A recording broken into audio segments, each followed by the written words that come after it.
কামাল খান বাজারে খুব ভয়াবহ অবস্থা।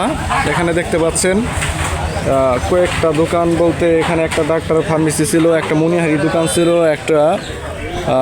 আরেকটা মনিহারি দোকান ছিল যেখানে গ্যাস, পেট্রোল, বিভিন্ন ধরনের পণ্য সামগ্রী ছিল। মানে কেউ কোনো কিছু নিতে পারে না এখান থেকে, একদম সব কিছু পুরো নিঃস্ব হয়ে গেছে। কোটি কোটি টাকার মালামাল পণ্য এখানে ধ্বংস হয়ে গেছে পুরে।